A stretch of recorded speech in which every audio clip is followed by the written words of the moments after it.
Now, the new Prime Minister also talked up a big game on climate change today, the usual overhyped rhetoric promising the world and claiming the high moral ground. And you might have noticed that the world has noticed that the government has changed. We're already in both our region, in terms of Penny's very successful visit to Fiji.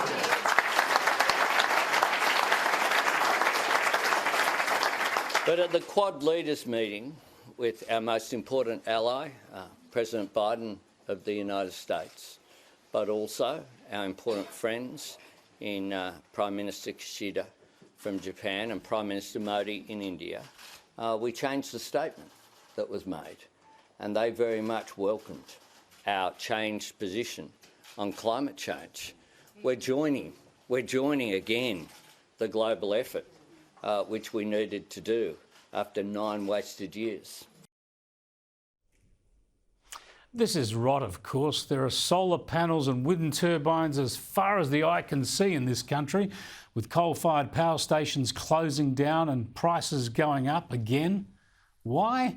Well, because we've upended our nation's energy system and economy to meet climate change goals. And we've had the blackouts across this country to prove it too. We've cut our emissions by more than 20%. We're on target to reduce them by 35% within 7 or 8 years. And every galah and every pet shop in the country is committed to net zero by 2050, whether or not it can be done. But here's the rub. For such an important issue, we seem to have a complete inability to discuss climate change policy rationally. And one of the main reasons the coalition lost is because they didn't have the sense or the courage to challenge the ridiculous rhetoric from the left that somehow our emissions reductions here can improve the global climate, that somehow what we do can reduce the impact of our natural disasters even while global emissions rise, that net zero is even possible in this country or just about anywhere without nuclear power. Last week, I put all this to the outgoing Liberal MP Dave Sharma, who lost his seat to Attil, said to him that the Liberals were actually afraid. They were afraid to make those big arguments for fear of being branded climate deniers. From an analytical point of view, you're completely right. But if you go out and utter these things as a politician, you're accused of heresy. You know, it's difficult. I think people should be having these discussions and these arguments, but because the issue has become such a political hot wire in Australia, so emotive, particularly if you're on the centre-right of politics and you even raise questions about these sorts of things, people are very quick to brand you a denier, and that's a hard thing for us to overcome. I don't know how it will be overcome.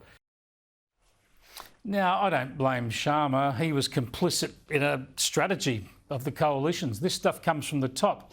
The leadership had to show the way on ensuring that we had a rational debate.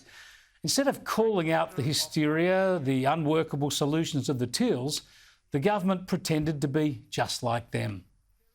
They've got to make the debate, make the arguments. But just remember, the media, academia and business all play a role in creating this alarmism, in raising hysteria and stifling rational debate on climate. Take the case of HSBC banker Stuart Kirk, who had the nerve to say this in the UK last week. Climate change is not a financial risk that we need to worry about. Heresy. But I feel like it's getting a little bit out of hand. The constant reminder that we are doomed, the constant reminder that within decades it's all over. And indeed, Sharon said, we are not going to survive. And indeed, no one ran from the room. In fact, most of you barely looked up from your mobile phones at the prospect of non-survival. It's become so hyperbolic that no one really knows how to get anyone's attention at all.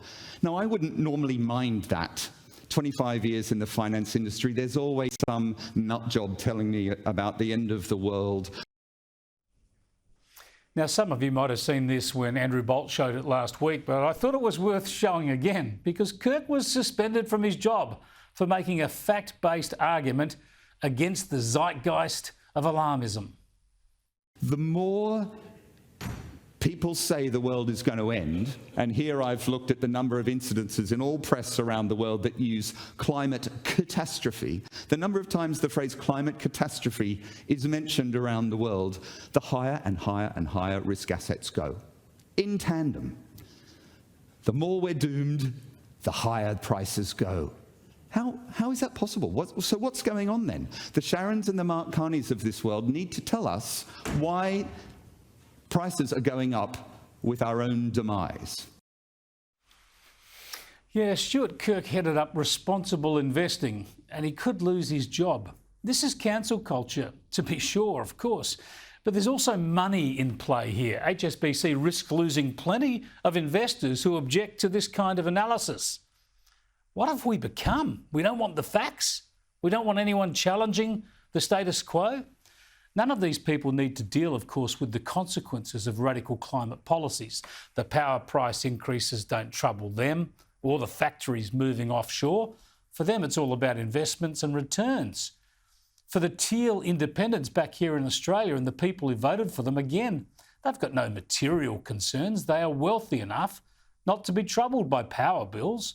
This is a post-material concern for them, a chance to signal virtue, parade their luxury beliefs, and they denounce anyone drawing attention to the hard facts. If climate change is such a worry, and if climate policies are so urgent, then we shouldn't be shutting debate down. Facts and debate, that's what we need. Talk about the reality. Talk the reality of climate, the reality about whether we can change it, and the reality about the consequences of implementing those policies. The coalition just has to lead this debate. It can't squib it anymore. Here in this blessed country, we produce just 1.2%, a 1.2% share and shrinking of global emissions. We're supposed to be a country of straight talkers. Now is the time to get real.